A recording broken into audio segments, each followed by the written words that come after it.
More than 300,000 Palestinians have reached northern Gaza a day after Israel barred them from returning to their homes. Tel Aviv says Hamas's refusal to release one of 6 hostages, as agreed in the first phase, led to its decision to halt the passage of residents to the north. Large crowds have been streaming through the now open Nazarim corridor, previously blocked by Israeli tanks. The IDF warns that those travelling by car must undergo inspection and exclusively use Salah al-Din Street for their journey. Meanwhile, Israeli Prime Minister Benjamin Netanyahu is reportedly planning to visit Washington next week for talks with the US president. That visit follows Donald Trump's call to clean out Gaza, territory which he says has been reduced to a demolition site.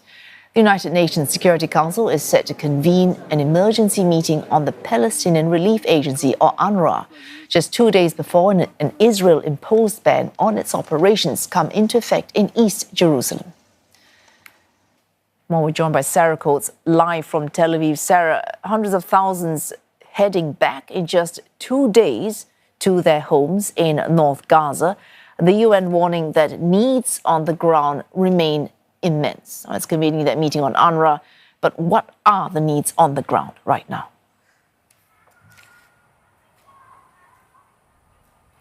Hello there, Wei Su. According to many of these people who have made that long trip from the south to the north, there is simply not enough to go around. People are reporting waiting in extremely long lines for simple things like bread and for water. Now, we have also heard from Israel's military spokesperson issuing a warning to those people moving from the south to the north that they must undergo inspections on the Salah al-Din road, saying that attempts to move north through unauthorised routes will put you at risk. Now, we can tell you that Israeli forces have withdrawn from Rafah city centre, but they are still stationed on the Philadelphia corridor, which is, of course, that very narrow strip of land that separates Gaza and Egypt, with the military warning people not to come within 700 metres of that buffer zone. Now, separately, Wei Su, we can report that there will be 2 additional hostage and Palestinian prisoner swaps this week, happening on Thursday and on Saturday. All right. Sarah, meanwhile, the US president, he has proposed to just clean out Gaza.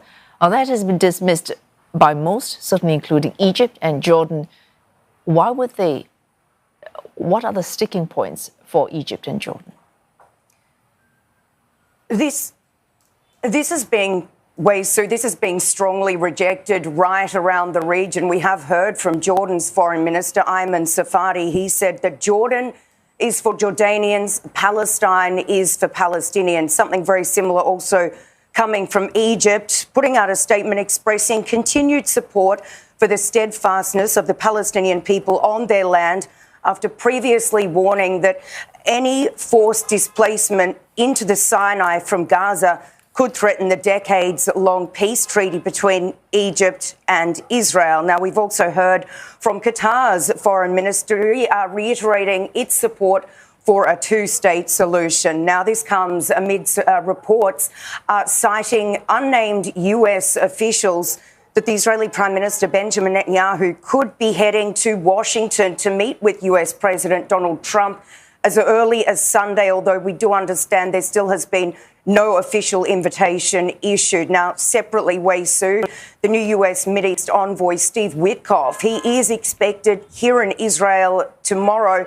Will be meeting with senior leaders, of course, and the Prime Minister Benjamin Netanyahu, and they are expected to discuss negotiations on the second phase of this ceasefire deal. Thanks. Sarah Coates reporting all those fast-moving events, both on the ground in Gaza as well as high-level talks elsewhere to ensure that the truce continues into the second stage in Gaza. Thanks, Sarah Coates reporting live from Tel Aviv.